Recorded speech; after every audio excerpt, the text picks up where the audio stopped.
So we began yesterday with the invocations, with the Mangala Charanam verses done by Jiva Goswami. So we did three of them. The third one was, let those who hanker for water in the desert of Sanskrit grammar and who are therefore constantly beset with difficulties drink the nectar of Lord Hari's names and let them dive into this nectar again and again. So the other grammatical systems which existed prior to the compilation of Jiva Goswami's grammar. So Jiva Goswami is basically mentioning about them that they are all quite dry, nearest, and one looking for bliss won't really find it there. But I still see devotees, they go and study Panini and all. So I don't want to comment on that because then I'll have many enemies in this field. So yeah, so according to Jiva Goswami, although then the devotees can actually say that Jiva Goswami himself he quotes from Panini, like the Panini terms, the rules in his commentaries and in his works. That's also true. That's a valid Purva Paksha point of view. Um, but still, here in the beginning itself, he says that those Jiva Goswami also used those rules, quoted them because they were and they are well known, famous. Everyone knows those rules. So, just to convey the philosophy, he had to use those rules. But doesn't mean his heart goes for that, right? Uh, So he mentions it here that the other systems they are just like the desert regions where one can't really find the bliss like water or the water like bliss.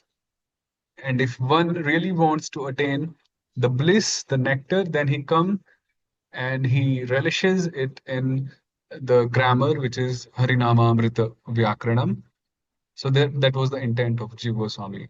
Now, one more argument could be that, oh, Jiva Goswami, someone can say that Lord Hari's names, they should be used for attaining Krishna Prema, love of God. Uh, isn't it an offense to use the holy names for something secondary, like studying grammar? It could be an argument, a Purva Paksha from someone that is it an offense? Isn't it an offense to use to employ the holy names to do something other than attaining Krishna Prema? Although Jiva Goswami mentioned it, Krishna Mupasitum, in the very first verse. But still, Jiva Goswami, he quotes from Bhagavatam and he says, Sanketyam parihasyam va stobham helanam eva va Vaikuntha nama grahanam ashesha gaharam viduhu. Which means Jiva Goswami says, yes, I accept that I'm not using the Harinam, the holy names, primarily to attain Krishna Prema here, and I'm rather using it in a secondary way to study grammar, in the grammatical rules. But still, such usage is not an offense. Rather, even such a usage is very helpful for the purification of the living entity, of a conditioned living entity. So the translation goes like, one who chants the holy name of the Lord is immediately freed from the reactions of unlimited sins. Even if, so in four ways, if we chant, then we are free from the unlimited reactions of sins. And these four ways are Sanketyam, if one chants indirectly to indicate something else. For example, in India, if you go to pilgrimage sites like Haridwar, Vrindavan, Ayodhya, so um, so the salt, namak, lavana. So they call the salt as Ramras, if you have heard that. They call it Ramras. So now Ram is originally Krishna's name, Lord Vishnu's name, Rama's name. And they are simply using the holy name to indicate something else, which is the salt here. So this is an example of using the holy name in a secondary sense, which is Sanketyam, to indicate something else. So this grammatical system where Harinam is used is actually an example of Sanketyam, the first category, where we are using, Jiva Goswami has used the holy names to indicate something else than, than Lord Hari himself. For example, like we have consonants in Sanskrit, like, and we have vowels and the consonants. I'm sorry, we have the alphabet and then we have vowels and consonants. So the vowels in Harinamamrit Vyakaranam, so Jiva Goswami named them Sarveshwara. Jiva Goswami names them Sarveshwara. Now, Sarveshwara in a spiritual sense, it means uh, like the master of all, the Lord of all, the Supreme Lord. But here, when we say Sarveshwara, so Sarveshwara in grammar here, it means all the vowels, e. So in this way, he has indirectly used the holy name to indicate the vowels.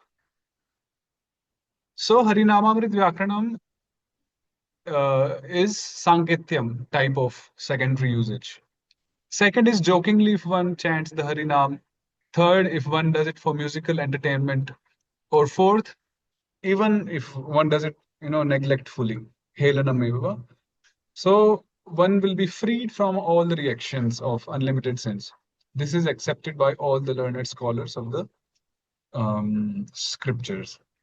So when we will study Harinamamrit Vyakaranam, it will be helpful to us not only in gaining grammatical understanding, but it will also clean us, the Chetodarpana Marjanam concept, uh, purify us, our conditioning. So, yes, it's like a win-win situation for us, and it doesn't happen in the other systems, like, you know what I mean. Need not mention the name again and again.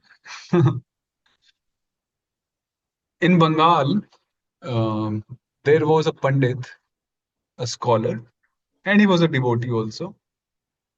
So he was a very good learned Pandit of Shrimad Bhagavatam. He would recite Shrimad Bhagavatam every day to a certain audience. And he was also a good teacher of Harinama Amrita Vyakaranam. So now he had two books, one Bhagavatam and one the Harinama Amrita Vyakaranam. And he would keep those two books with him at his home, each wrapped in a red cloth. Like in India, if you have seen this, people here in India, they wrap the spiritual books in red kind of cloth, and then they keep it in the altar, the puja room, right? The temple room. So this Pandit, he had wrapped both the books by similar looking red cloth. And one day, when he was going to do the Bhagavad Katha, so so he took one of those books wrapped in a cloth, and when he sat on the Vyasasana and he unwrapped the cloth, the book, so what he noticed was it's not Bhagavatam and it was Harinama Mrityakranam by mistake. uh, Jai. and then because Harinama Mrityakranam also contains a lot of philosophical points, siddhantas. So he did those that 3-4 hours Bhagavad Katha based on Harinamamrit Vyakaranam. Just to make a point that Harinamamrit Vyakaranam is not merely a grammatical system, it's as good as a scripture which enlightens us.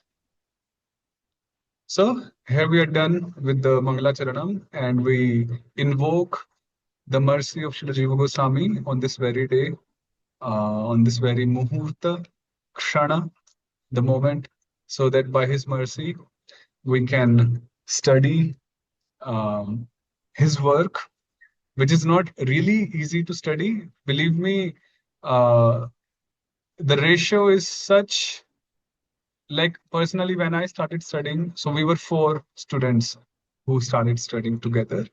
And by the time I completed, so I was the one remaining. The other 3, they left. So that's why I'm quite concerned, when anyone joins in. Mataji knows, Bhakti Praveen Mataji. She has been noticing my behavior. I'm quite strict that please take time, please think, please reconsider if you really want to do or not, because it really takes time, both yours and mine.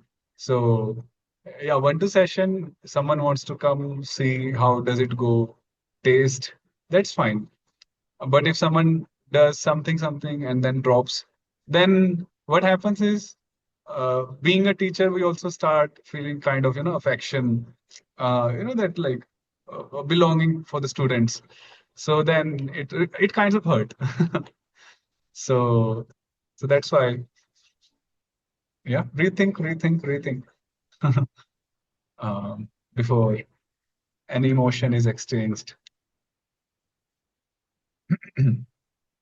So we accept, we invoke his mercy, Jiva Goswami's mercy. It's quite tough, especially nowadays. I'm very happy when I studied. We didn't really have smartphones. Smartphones were evolving that time, so there was no distraction practically. Uh, so yes, we'll begin. I'll give you an overview of the book first of all, and then we will begin with the first chapter. So, are you all, because we will be studying in English, are you all familiar with the English, the diacritic script, the script with the diacritic marks? Are you all familiar with that? Yes. Okay. Jai Hare Krishna, I have a question. Yes. Can we purchase the book? Purchase the book. So Yeah, you're this you're book, you're reading. this Is there a particular way, a book, possibility for us to be? this particular book. So this Mm-hmm. Ras Bihari Lal and Sons. You can Google. Okay, I'm So it's a book. familiar with. I'm familiar with them. I Yeah. just wanted to make sure that the name of the book that you're using. Just call it Harinamamrit Vyakaranam, and they only have one version of it. Harinam. Could you write it in the chat for me, please? Mataji, I will send it to you in later, okay? Jai Haribo, Hare Krishna. Bhakti Pravina Dasi, Jai Haribo. Mataji. So Harinamamrit Vyakaranam, or it's divided into 7 chapters.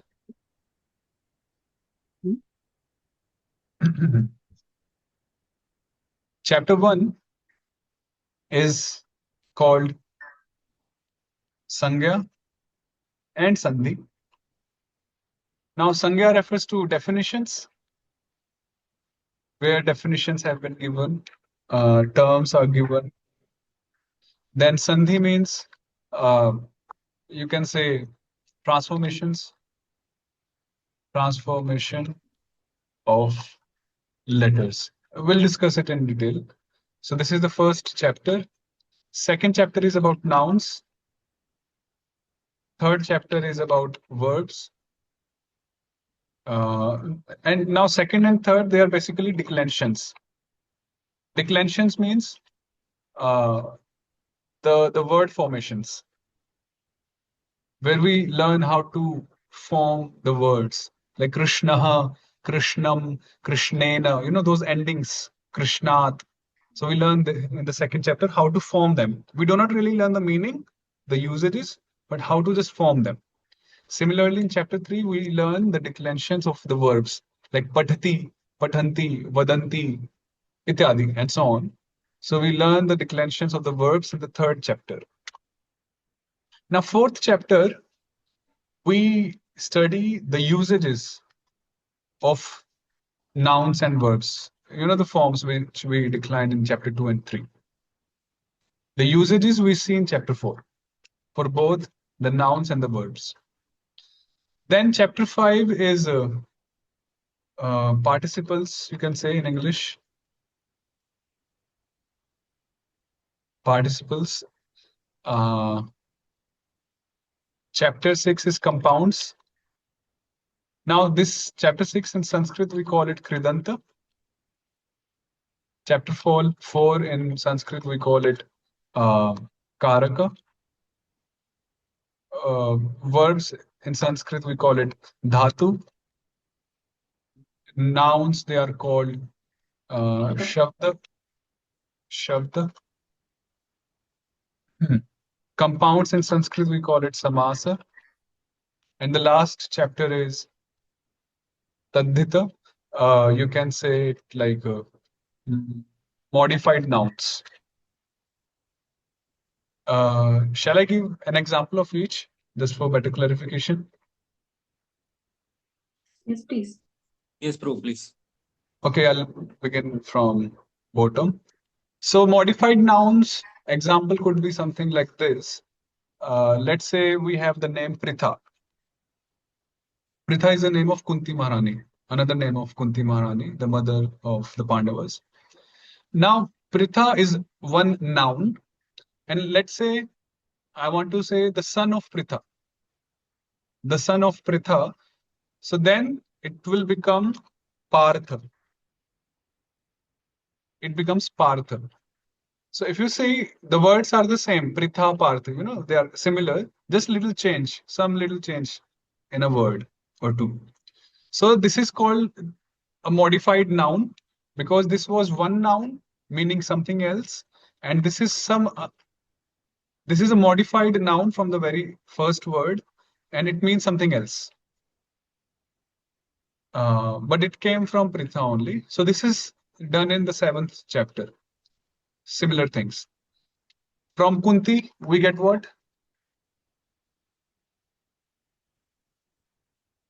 What do we get from Kunti? The Kunti's Kaunteya. Kaunteya.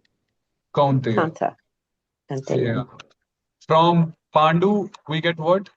Pandava. Pandu. Pandava. Pandava. Pandava, right. So all these things happens in chapter 7. Let's see chapter 6, Samasa. Compounding simply means when we club two or more words into single word. When we club two or more words into a single word. So that is called samasa or compounding. For example, let's say I want to say Krishnasya Bhaktah, which means devotee of Krishna. Krishnasya Bhaktah. So Krishnasya is one word, which means of Krishna. Bhaktah is second word. Now, after applying some rule of chapter 6, compound, we get the answer and we club it and it becomes Krishna Bhakta. So now this is one word. So Krishnasya Bhakta, two words were there and we turned it into a single word, which is Krishna Bhakta. Like I all have a question. yeah. So is Sandhi the opposite, like taking words, tearing them apart? Okay, I'll just explain when I come there. Okay. And I'll explain the difference between compounds and sandhis. Okay. So mostly all our names, like my name, your name, Radhika Vallaprabhu's name, these even Matati's name, Shri Shopanishad Dasi, all our names are also compounds. Like Param Sundar, two names, two words clubbed together, Radhika Vallabha, two words clubbed together, your name. So these are also compound words, result of compounding. Then chapter 5, Kridanta participles. What we do here is we take a verbal root, let's say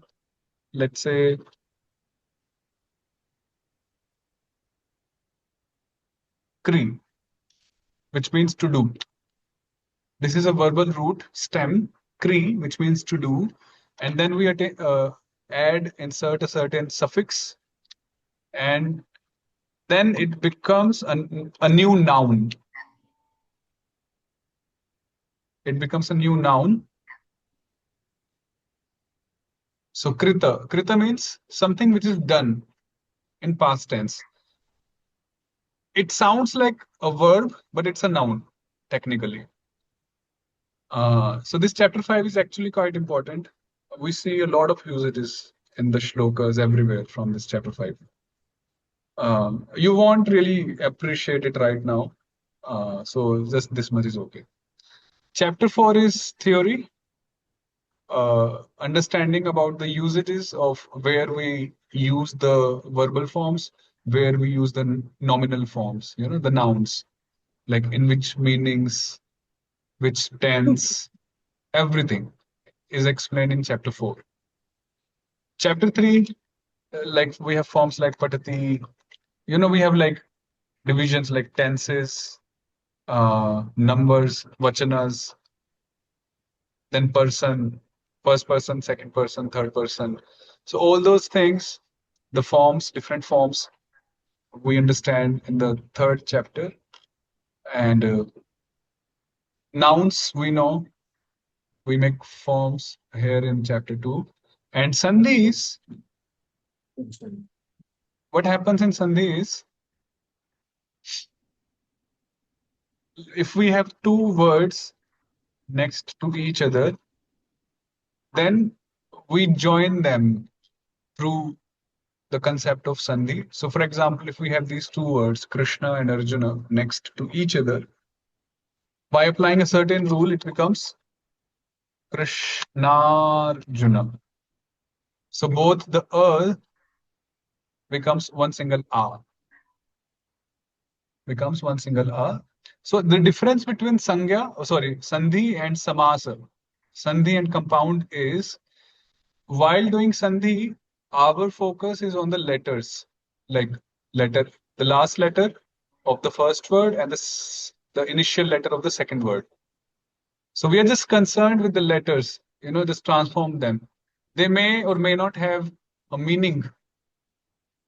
Like I'm speaking from word point of view. The two words may or may not have some meaning together, but we simply do the sandhi if it is feasible. So in sandhi, we are just concerned with the letters, irrespective of the meaning.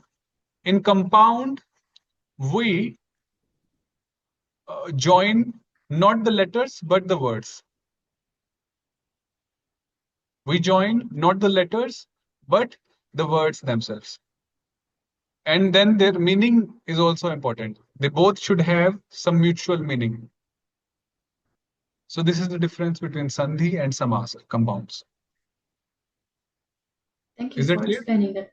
It's very clear, yes. Thank you. Yeah, so sandhi basically deals with the letter, and Mhm. the compound, they deal with the combination of words. Good. Yeah, words plus meaning is also, there should be mutual meaning. But in sandhi, it's not necessary, that the words may have some mutual meaning together. So this is an outline overview of the whole book, chapter 1, 2, 3, 4, 5, 6, 7. So in total, we have around 1300 sutras, which will really help us to understand all of them in detail, actually. And this is actually the most efficient way of studying grammar. You won't find any other system more efficient than this. Like the sutra concept, the sutra style I'm speaking of. Some people, they're afraid of sutras, studying sutras, uh, and then they try different methods, but it's not really much efficient. It will take more of your time, energy, and you won't really get an all-inclusive understanding or knowledge. This is the most efficient way of studying grammar. So I really appreciate that you thought of doing it, and I would really inspire uh, that just stick to doing chapter 1 and 2, even if your mind goes here and there, and then you will really start appreciating it. You won't really appreciate it maybe the beginning of chapter 2, chapter 1, but you will really start appreciating it when we are like about to complete chapter 2 and at that particular time. So if you have really made your mind, then please stick to at least chapter 2, and we will really appreciate. You will start seeing the implementation in your Shastric studies.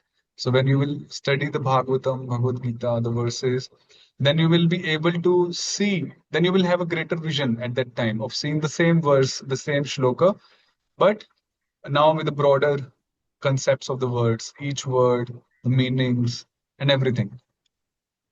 So it requires patience. Okay.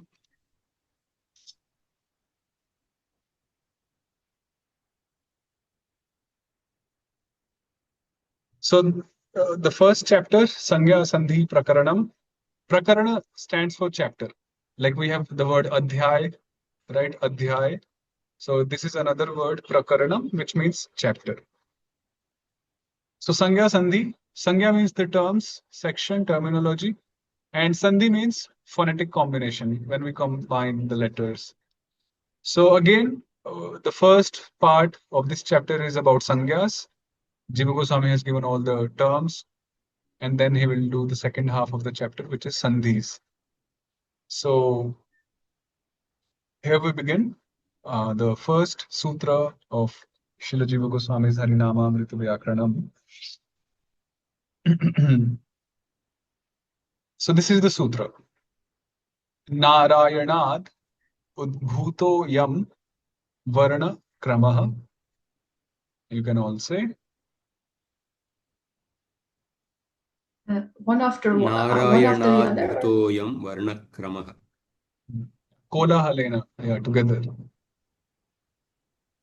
Or, Narayanaadbhutoyam varnakramaha. right. So I will explain the pattern of this PDF of this book. So what they have done in this book is they have inserted the sutra in Devanagari script. Then they have inserted the same sutra in Roman with the diacritic marks. Then they have given synonyms. All glories to Srila Prabhupada that, you know, devotees, they really follow him mostly. And then they do give word to word, for the shlokas and everything. So it's a good thing, actually, good practice. So then word to word meanings are there. Then the translation of the sutra is provided. And then after the translation, you will see like something like this in italic font. And this is all Sanskrit in Roman diacritics. This is Sanskrit in Roman script.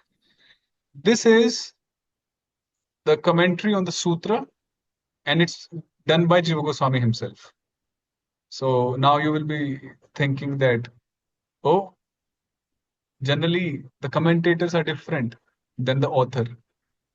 But here the author is also the same, and the commentator is also Jiva Goswami. So it's like sutras are not like shlokas. Sutras are very compact, like formulas, compact versions. And the idea of formations of sutras is it has to be as compact as possible, as short, concise as possible. Otherwise, it's not really treated well in the scholarly, you can say, amongst the scholars. It's criticized. Now, the thing is, the sutras, I don't really like this part. The sutras are uh, made short, like compacted, even if it doesn't really convey the whole meaning. I mean, my simple point is, even what is the use of, writing something which doesn't really convey the whole thing? But anyhow, this is the thing. This is how it works in the amongst the scholars. Even if it doesn't convey the whole thing, it has to be short. Now, if the author wants to convey more about the sutra, about the concept which he wanted to actually convey, then he gives a commentary to the same sutra. So similarly, Jiva Goswami wrote the sutras, and then he did his commentary on each sutra practically. And his commentary is called Vritti. his tika is called Vritti. So in this PDF, they have inserted the original commentary or the Sanskrit commentary of Jiva Goswami as it is in the Roman script, and then followed by the translation of the Vritti in English. This is also a good thing. We have the translation of the Vritti in English. You can see. Then, apart from Jiva Goswami's commentary, there are three other commentaries provided in the PDF. So, one is called Bala, one is called Amrita, and one is called Sangshodhini. So, the full form for Bala is Bala Toshani.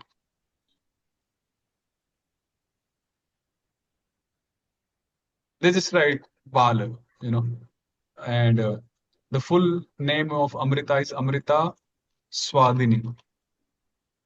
But they just write Amrita in the book, and Sangshodhani is Sangshodhani. So these are three commentaries by different people from different times, eras, on sutras. So somewhere Bala could be there, Amrita could be there together, or even one. Sangshodhani could be there.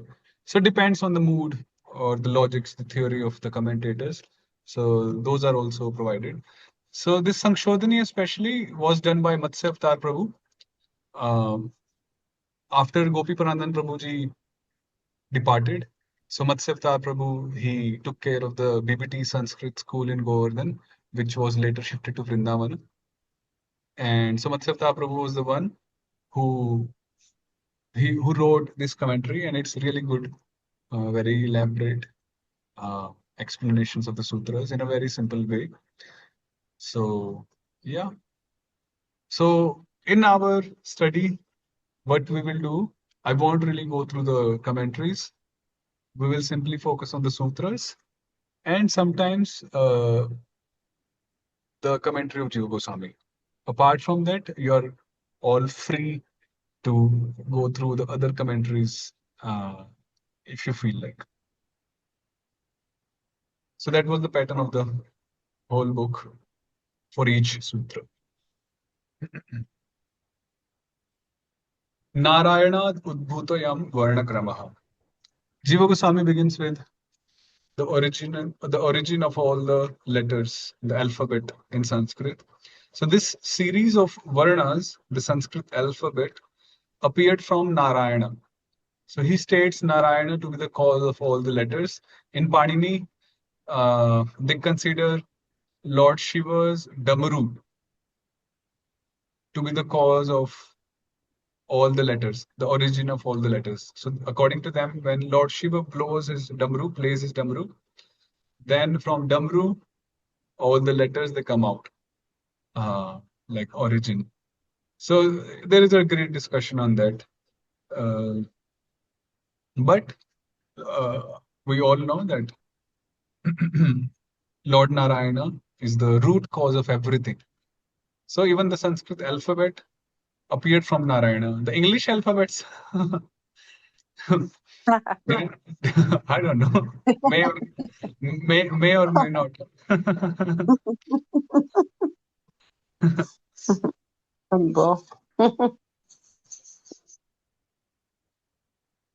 So this is also Devanagari. This is the language of the gods. Indra, Chandra, Varuna, when they meet together, Brahma, and when they do some Ishtagoshti, some discussions, so they discuss it in Sanskrit. All their words, when the demigods, when they kind of, let's say, play with their friends, when they're, I mean, romance with their wives, their better halves, whatever they do, when they fight with demons, everything they do, they converse in Sanskrit. They converse in Sanskrit, and it's really good thing that now people, devotees or people outside of ISKCON, outside of devotee circle, many people are very much active nowadays, especially when it comes to spoken Sanskrit. We have institutions like Sanskrit Bharati, if you have heard of Rashtriya Sanskrit Sansthan based in Delhi. So all of them, they are really trying hard to promote this culture of spoken Sanskrit. So yeah, it's a very good thing, very good thing. So I also wish if all of you knew Sanskrit, how to speak, we could have done this course in Sanskrit. You know, like the language could have been Sanskrit. But do you know Sanskrit? भवन्तः सर्वे संस्कृतं वक्तुं शक्नुवन्ति? Okay, no. So then English. It's really fun speaking Sanskrit. I like it. Anyhow, so Lord Narayana is the origin of all the Sanskrit alphabets. The Sanskrit alphabets are mentioned here. So A, I, U, Ri, Ri, Ri, A, I, O, Au, Ang, Aha. So these are 14 vowels, then 2 special sounds, 16, and then the consonants. Ka, kha, ga, ga, nga, cha, cha, ja, jha, nga, ta, tha, da, dha, na, ta, tha, da, tha, na, pa, pha, ba, bha, ma, ya, ra, la, va, sha, sha, sa, ha. So these are 25 plus 8, 33. So 33 plus 16, 49. So we have 49 sounds or letters in Sanskrit in total, 49. The last letter mentioned here is not an independent letter. It's simply a conjunct consonant made of 2 consonants. They have written it, but we don't count it. We count only till her. So there are 49 letters. And do you know them by heart in this sequence mentioned here? Everyone? Yes, Ishupanishad I Mataji know. and yes. Jai Hare Krishna, Bhakti Vinaya Dasi. I know all of the vowels and the compounds. Them, I'm still working on that, but I know the letters. I recognize them, but pronunciation is a little off.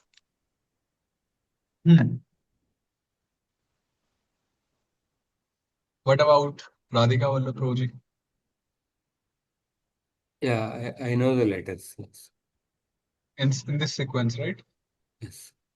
And Yes. Mataji, you, Bhakti Pravina Mataji? Yes, she is Upanishad Mataji and myself. We have taken a Devanagari course together, and so we were lucky to learn Devanagari a little bit. And I probably couldn't say it from memory, but I recognize every letter, and I can also write it in Devanagari mostly.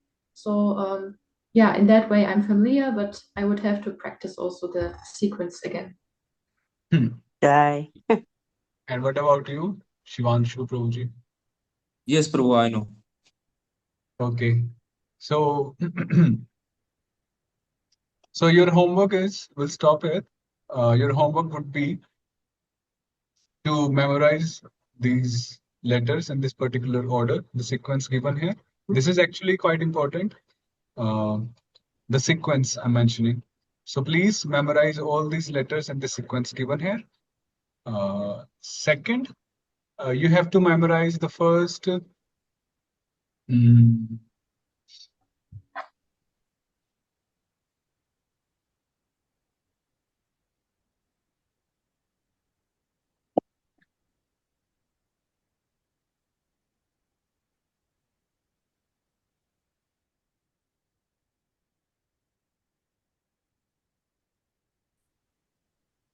so you have to memorize till the first 23 sutras.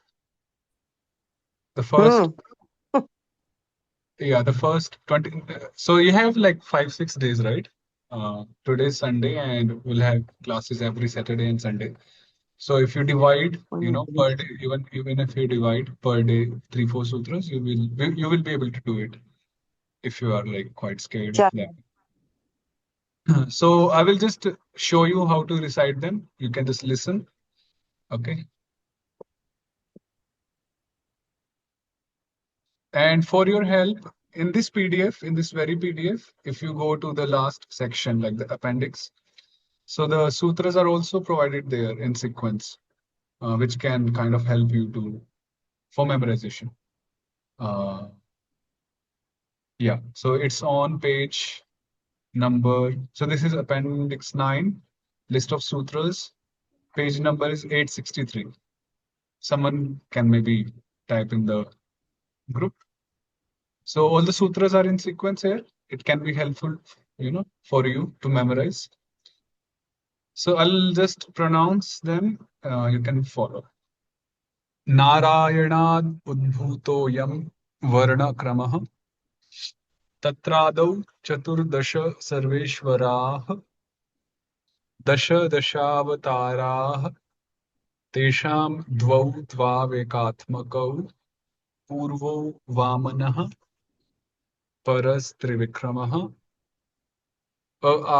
वर्जिताः सर्वेश्वरा ईश्वराः Dashavatara ईशाः आ इ ई उ ऊ अनन्ताः इ ई उ ऊ चतुःसनाः उ ऊ ह्रि ह्रि चतुर्भुजाः ए ऐ ओ औ चतुर्व्यूहाः अं इति विष्णुचक्रम् अ इति विष्णुचापः अह इति विष्णुसर्गः कादयो विष्णुजनाः ते मान्ताः पञ्च पञ्च विष्णुवर्गाः कचटतपा हरिकमलानि खचठथपा हरिखड्गाः गजडदबा हरिगदाः घझढधभा हरिघोषाः नमा हरिवेणवः त एतद्वर्जिता विष्णुदासा.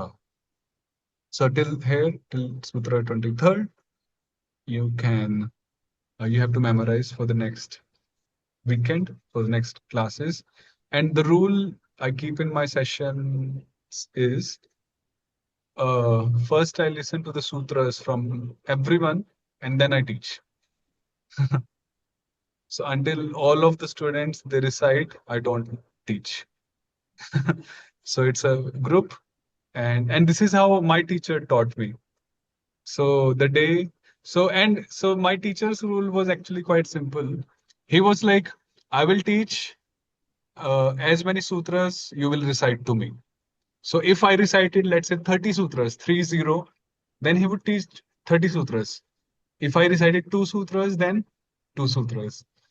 So depended on me, like being a student, the number of sutras I wanted to study. So yeah, so I'll listen first and then I will study them. So if one of you doesn't remember or memorize, then the whole class will stuck. So we are leveling up the game. Okay, let me mention also this thing. So studying Sanskrit grammar, we can also study grammar, with a different approach. So this one approach is this, by studying through the sutras, like Harinamamrita Vyakaranam, which is the most efficient way, but it takes some time. Now, there is also another method which I would like to mention, which is studying grammar, topic wise, without touching the sutras, and in a very kind of short forms, so that we get an overview and some little insights into the topics. And that is for those devotees, students who don't really want to commit so long for the subject. So just wanted to mention that this is not the only option for someone, because someone may feel demotivated after listening to all these rules and regulations, right? Someone may not have such a strong willpower like all of you, but doesn't mean that he can't learn anything. He can also learn in a different atmosphere with a different approach. Just wanted to mention it. So yeah, 23 sutras next week, Saturday, same time. Any questions? Anything? Yes, Prabhu, I have a question. First of all, I would like to thank you for this wonderful session. And I feel very enthusiastic to learn. And let's see if I can, how much time I have to dedicate each day to recite and to memorize. And a good tip that we can also make chunks. Like I was thinking maybe every day I just recite everything, but you said maybe one day certain number of sutras and the next day certain. So that's the best system, right? Or what do Actually, you? I think depends individually how you feel to do it. Like, Mhm. so I don't interfere in that. You can Okay. decide. Okay. And one time you said Purva Paksha. What does it mean? Purva Paksha means argument from like the opposite side, the opposite party. Like Ah. if you're fighting a case in the court, so so the argument from the other side uh, is a Purva Paksha in Mhm. Purva Paksha. Okay. Thank you. Yeah. So let's And see do we? in the dictionary. 1 second.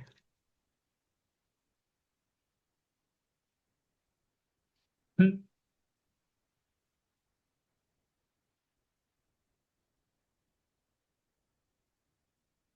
So the first, it's like an objection. In simple words, we can say objection. Hmm. Objection from the other party. Mhm. Argument in any question. Yeah, objection is a good word. Thank you very much. So this is Golden Dictionary. Interesting. Yeah, I'll tell you about the dictionary also. I'll help you with this. Okay, we'll resume the next weekend. Thank you all. Hare Krishna. Prabhu, I have some more questions, if that's okay. Yeah, please. So, do we also have to memorize all the meanings and of the map commentaries? Because so now we learn, for example, in this class we saw the commentary of the first sutra, and so do we have to memorize also like not word for word, but like the meaning, the general meaning of the sutras, or? So you mentioned it already that you need not do it word to word, like it's written in the PDF in the book. And yeah, you have to grasp the meaning of the sutra, right? Then only we can move ahead. So one thing is that, so we have like 1300 some sutras in the book, 7 chapters. So each sutra, each concept from chapter 1 onwards will be carried over and will be used till chapter 7 everywhere. Each sutra and the concept in each sutra will be used everywhere, moving ahead. And Jiva Goswami says, Ganga Sroto Vadevasya, just like the water of Ganga, like the water of any river.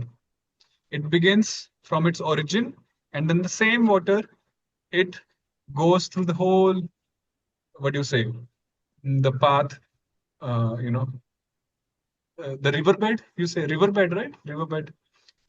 I'm not sure, but I get what you mean. Yeah. Yeah, and then the same water it goes through the whole, the riverbed, and then it finally culminates into the ocean. So all the sutras they will be used throughout the books. So yes, we have to Mm-hmm. grasp the meaning and need not memorize the translations as they are written. That's not necessary. Mm-hmm. Yeah, but yeah, Okay, we will but discuss. But we will discuss. I will teach. So I think that will help you to grasp the meaning of this. so this week only we learn only the meanings of or no meanings, but then on the weekend you explain the meanings and then we learn the meanings Yeah, so this of. for the next weekend, just memorize the sutras and then we will study them. Okay. Hmm. Hare Krishna. I have. Do you have another question, Bhakti Pravina Dasi? Mine's is real short. I Yeah, need to get you the can list. go first. I just need to get the list of appendix number 9 for the sutras because I don't have it, so I I will can send it to you, memorize it. Mataji. Jai Haribol, Hare Krishna. Thank you. So Somebody else has a question because I also have some more questions. okay, yeah, please. I was wondering, I saw that you can type not Devanagari, but the diacritics very quickly. So do you use like autocorrect shortcuts or something like that, like on your keyboard, or how do you do that? 1 second.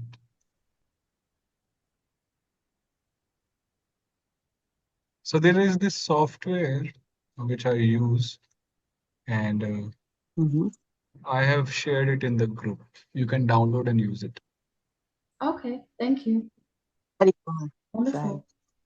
It's very easy. You try it. I've shared it in the group. Joy, thank you. And one last question, some Prabhu, he right now he's learning Panini, but he wants to also learn Harinam Amrita Vyakaranam afterwards, and he was interested in if this course is going to be uploaded on YouTube. So he wishes to follow. Is that going to be on YouTube? Yes, I'll share the link. Okay, wonderful. Thank you so much. Yeah. Okay, so you're lucky. You're just doing sessions twice a week. We were studying every day, so which means every day Mm. memorization.